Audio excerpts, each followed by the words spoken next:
अस्सलाम वालेकुम grade 4, I am Saba your science teacher. आज हम करने वाले हैं आपकी unit number 7 heat, light and sound को फर्दर डिस्कस। हम बात करेंगे आज बेसिकली साउंड के बारे में कि वो किस तरह से मेजर होती है और किस तरह से प्रोड्यूस होती है। तो आए बोर्ड की तरफ चलते हैं। ओके, सो हम कौन सा चैप्टर कर रहे हैं? हम चैप्टर कर रहे हैं about heat, light and sound.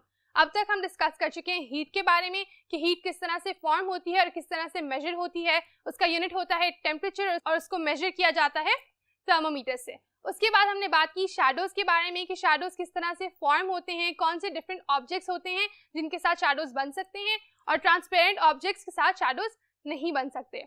अगर आपको ये यूनिट्स याद नहीं है तो मैं आपको सजेस्ट करूंगी कि आप पहले जाएं, वो वाली वीडियो देखिए, अपने कॉन्सेप्ट्स क्लियर करके आएं about heat energy and light energy, क्योंकि आज हम उससे आगे बढ़ रहे हैं और बात कर रहे हैं साउंड एनर्जी के बारे में। लेकिन हमारे यूनिट का नाम है sound and matter. So we are not just sticking to sound, हम ये भी बात करेंगे कि साउंड बनती कैसे है और फिर उसका मैटर के साथ क्या रिलेशनशिप है। तो अगर आपको याद हो तो हमने बात की थी चैप्टर नंबर 6 में मैटर के बारे में, डिफरेंट स्टेट्स ऑफ मैटर। कौन कौन सी थी वो? Solids, liquids and gases. और आज हम डिस्कस करें कि जो साउंड है वो इन तीनों डिफरेंट स्टेट्स ऑफ मैटर में किस तरह से बिहेव करती है और उस पर इनका क्या इफेक्ट होता है। आइए पढ़ते हैं। Sound travels in waves, they are measured by their length. Sound जो होती है वो किस में ट्रैवल करती है? वेव्स में। तो अगर मेरी आवाज आप तक पहुंच रही है तो वो बेसिकली वेव्स के थ्रू ट्रैवल कर रही है। और इन वेव्स को हम मेजर किस तरह से करते हैं? उनकी लेंथ के हिसाब से। मेजर करने की बात का मतलब ये है कि हम देख रहे हैं कि एक साउंड कितनी ऊंची, कितनी नीची, कितनी हल्की है, राइट? तो उसके लिए हम उसकी लेंथ को देखते हैं। उसकी जो वेव होती है उसको हम कहते हैं वेव लेंथ, राइट? तो मेरी साउंड की जो वेव है उसकी वेव लेंथ को आप कैलकुलेट करेंगे और हिसाब लगाएंगे कि मेरी आवाज कितनी ऊंची है या कितनी धीमी है। आइए नेक्स्ट लाइन पढ़ते हैं। Low sounding waves have greater spaces between the crests. तो जो लो साउंडिंग वेव्स होती हैं, यानी कि आहिस्ता आवाजें जब होती हैं तो उनके जो स्पेसेस होते हैं बिटवीन द क्रेस्ट वो ज्यादा होते हैं। आप शायद कंफ्यूज हो गए, लेकिन अभी इन अ बिट मैं एक्सप्लेन करती हूँ कि क्रेस्ट का कॉन्सेप्ट क्या होता है। So over here you can see दो किस्म के डायग्राम्स ड्रॉ हुए हुए हैं।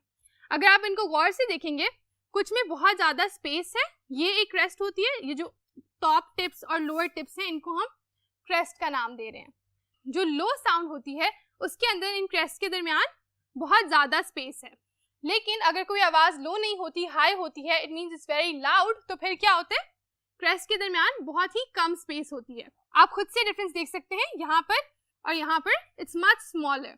तो इस तरह से हम मेजर करते हैं वेवलेंथ्स को, साउंड की वेव्स को, और आपके पास इसके लिए प्रॉपर इंस्ट्रूमेंट्स होते हैं जो फिर हिसाब लगाते हैं कि जी अच्छा साउंड जो है वो इस वेवलेंथ पे ट्रैवल कर रही है और उसकी क्रेस्ट के दरमियान इतना डिस्टेंस है, जिसकी वजह से हमें पता चलता है कि कितनी लो है या कितनी हाई है।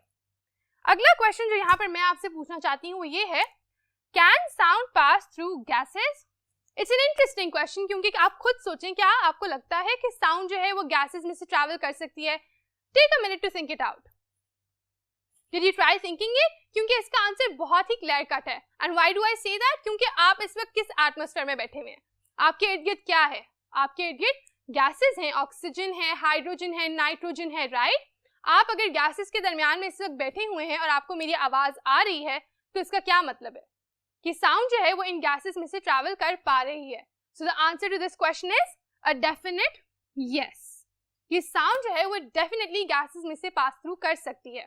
दूसरा क्वेश्चन पढ़ते हैं, can sound pass through other matter? Now we are going a step further कि साउंड जो है वो गैसेस में, तो हमने कंफर्म कर लिया कि गैसेस में से तो वो मूव आउट कर सकती है, लेकिन क्या वो मूव थ्रू कर सकती है अदर मैटर में से? Can you hear sound from other matter like liquids and solids? Let's go to the other board to see. तो हमारा क्वेश्चन क्या है? हमारा क्वेश्चन है कि क्या साउंड जो है वो गैसेस के अलावा किसी और मीडियम या किसी और मैटर में पास थ्रू होती है? क्या हम उसको सुन सकते हैं सॉलिड्स में या लिक्विड्स में? Let's read. Yes, sound can travel through solids and liquids but at different speeds. What are they saying now? They are saying कि yes, definitely sound जो है वो solid से भी pass through करती है और liquid से भी pass through करती है, लेकिन sound की speed जो होती है वो different matter में different होती है। इसकी एग्जाम्पल मैं आपको ये देती हूँ कंफर्म करने के लिए कि अगर लिक्विड्स और सॉलिड्स में वाकई आवाज आती है या नहीं। तो आप खुद सोचें कि अगर आप स्विमिंग कर रहे होते हैं, ठीक है, और जब आप स्विमिंग कर रहे हैं और आपका दोस्त आपके पास से आपको कुछ कहता है या आपके कानों के पास बबल्स ब्लो करते हैं, तो क्या आपको उसकी आवाज आती है? यस, डेफिनेटली आती है। और वैसा क्यों होता है? क्योंकि साउंड जो है वो पानी में ट्रैवल कर पा रही होती है। सिमिलरली अगर आप अपने रूम में बैठे हुए हैं और बाहर से कोई आपके दरवाजे को नॉक करेगा, तो क्या आपको जो आवाज है वो दरवाजे की दूसरी साइड पे आएगी? Yes, exactly. तो उसकी वजह यही है कि जो साउंड है वो सॉलिड यानी आपके दरवाजे में से पास थ्रू करके उसकी दूसरी साइड पर जा सकती है। तो इससे हमें क्या कंफर्म होता है? हमें कंफर्म होता है कि साउंड जो है वो तीनों किस्म के मैटर से गो थ्रू कर सकती है। लेकिन यहाँ पर दूसरी बात क्या मेंशन हुई हुई है? दूसरी बात ये मेंशन हुई हुई है कि उसकी स्पीड जो होती है वो इन तीनों मैटर्स में बिल्कुल डिफरेंट होती है। आइए पढ़ते हैं कि वो कैसे होता है। फास्टेस्ट वो किस में है? सॉलिड्स में। उससे आहिस्ता लिक्विड्स में, और फिर सबसे आहिस्ता गैसेस में। Can you think of a reason कि ऐसा क्यों है कि सॉलिड्स में इतनी ज्यादा तेज और फिर लिक्विड्स में उससे आहिस्ता और गैसेस में सबसे आहिस्ता क्यों है? अगर आपको पता नहीं है तो मैं आपको बता देती हूँ कि साउंड जो होती है वो बेसिकली पास ऑन होती है मॉलिक्यूल्स से। मॉलिक्यूल्स के अंदर जब साउंड जाती है वो वाइब्रेट करते हैं और फिर वो अपने से अगले वाले को पास ऑन करते हैं और इस तरह साउंड एक जगह से दूसरी जगह ट्रैवल करती है। सॉलिड्स में अगर आपको याद हो हम डिस्कस कर चुके हैं कि सॉलिड्स के जो पार्टिकल्स होते हैं वो बिल्कुल साथ साथ जुड़े हुए होते हैं। तो जब साउंड एक पार्टिकल या एक मॉलिक्यूल को हिट करती है वो साथ ही दूसरे मॉलिक्यूल्स में साउंड की एनर्जी को ट्रांसफर करना शुरू कर देता है। साथ साथ होने की वजह से उनमें जल्दी से साउंड जाती है आसानी से और दूसरी साइड तक पहुंच जाती है। For example the sound in your door. However liquids के पार्टिकल्स या मॉलिक्यूल्स किस तरह से होते हैं? यू गेस्ड इट राइट, वो थोड़े से दूर दूर होते हैं। तो साउंड को एक मॉलिक्यूल से दूसरे मॉलिक्यूल तक जाने में थोड़ा सा टाइम लगता है और इसी वजह से उसकी स्पीड जो है वो सॉलिड की निस्बत थोड़ी आहिस्ता हो जाती है। लेकिन फिर गैसेस में अल्टीमेटली क्या होता है? गैसेस में तो पार्टिकल्स बहुत ही दूर दूर होते हैं जिसकी वजह से साउंड को एक पार्टिकल से दूसरे पार्टिकल में पहुंचने में उससे भी ज्यादा टाइम लगता है। हेंस हमारा कंक्लूजन क्या निकलता है कि साउंड जो है वो लिक्विड्स में गैसेस से ज्यादा तेज होती है और सॉलिड्स में लिक्विड से भी ज्यादा तेज होती है। अब नेक्स्ट लाइन में लिखा हुआ है sound travels 4 times faster in liquids than it does in gases।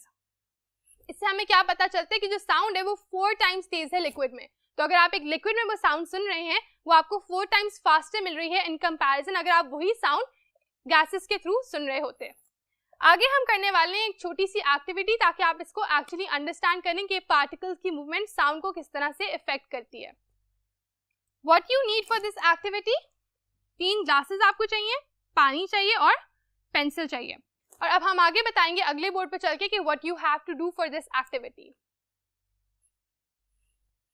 Now that we are here हम डिस्कस करने वाले हैं कि जो छोटी सी एक्टिविटी है साउंड की मूवमेंट को डिस्कस करने के लिए वो आपने कैसे करनी है।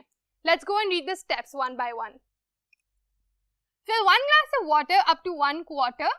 Fill the second half full. Fill up to 3/4 in the third quarter. तो आपने करना क्या है? In the third glass actually. तो what you're going to do is आप पहले वाले को क्वार्टर फिल करेंगे, दूसरे वाले को आधा कर देंगे और तीसरे वाले को 3/4 यानी कि ऑलमोस्ट 3/4 हिस्से तक भर देंगे। अब आपका काम क्या है कि आपने इन तीनों ग्लासेस को टैप करना है पेंसिल के साथ। जो पेंसिल आपको यहाँ पर रिक्वायर्ड थी उसका ये यूज होगा कि you will tap the sides of the glass with your pencil. जब आप उस पेंसिल से इसको टैप करेंगे आप तीनों साउंड्स में फर्क देखें। तो I will give you a minute, try doing this experiment, बिल्कुल भी मुश्किल नहीं है। 3 ग्लासेस लें, उनको फिल करें और पेंसिल से टैप करके देखें कि साउंड्स में क्या डिफरेंस है। I hope you all conducted the experiment और आपने देखा होगा कि तीनों साउंड्स में बहुत ही ज्यादा डिफरेंस था। आइए पढ़ते हैं कि ऐसा क्यों था, वो डिफरेंस क्यों था वहां पर। Observe the sounds. Why are they different? More water has slower vibrations and thus a deeper tone. आपने देखा होगा कि जो सबसे ज्यादा पानी वाला ग्लास था उसकी टोन जो थी वो सबसे ज्यादा डीप थी, सबसे गहरी थी, और बाकी इन कंपैरिजन थोड़े से लाइट या थोड़े से सॉफ्ट थे। इसकी रीजन क्या है? इसकी रीजन ये है कि इस वाले में कम पानी होने की वजह से कम पार्टिकल्स हैं, तो साउंड जो है वो कम पार्टिकल से एक दूसरे को जा रही है and it is taking more time.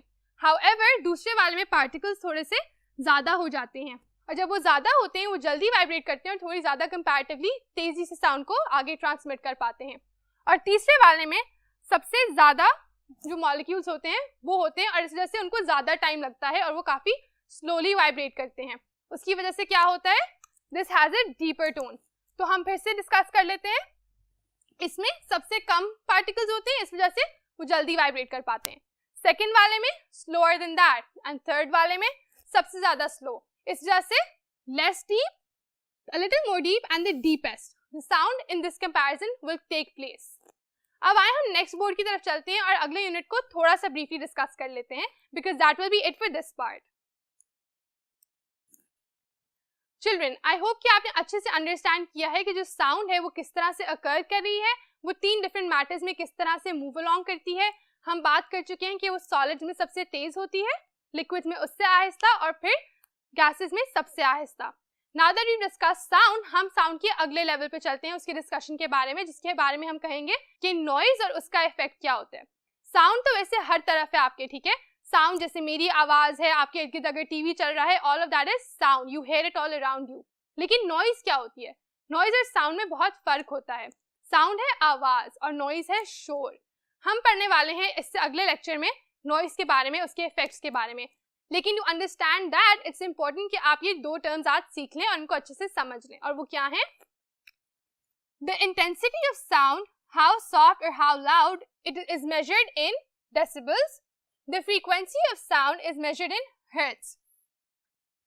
ठीक है, तो हम कह रहे हैं कि जो इंटेंसिटी होती है साउंड की, कि वो कितनी लाउड है या कितनी सॉफ्ट है, उसको हम किस यूनिट से मेजर करते हैं? आप करते हैं उसको डेसिबल्स से मेजर. और जो उसकी फ्रीक्वेंसी होती है कि वो कितनी तेजी से अकर कर रही है, वो कितनी हाई या कितनी लो है, वो हम किससे करते हैं कैलकुलेट? वो हम करते हैं हर्ट्ज के थ्रू. तो ये 2 यूनिट्स हैं for the measurement of sound. ये इंपॉर्टेंट इसलिए क्योंकि हम इससे पहले बाकी के यूनिट्स में भी डिस्कस कर चुके हैं. जैसे हमने बात की थी कि हीट का कौन सा यूनिट होता है? Temperature, and for that we use Celsius, Kelvin और फारेनहाइट. बिल्कुल इसी तरह से हम अब कह रहे हैं कि साउंड के भी स्पेसिफिक यूनिट्स होते हैं. So stay tuned for the next lesson, जहाँ पे हम डिस्कस करेंगे कि एक्चुअली होते कौन से हैं और इनको कैसे आप यूटिलाइज करते हो और फिर नॉइज और साउंड को किस तरह से डिफरेंशिएट करते हो. That will be it for today children. See you in the next class. अल्लाह हाफिज.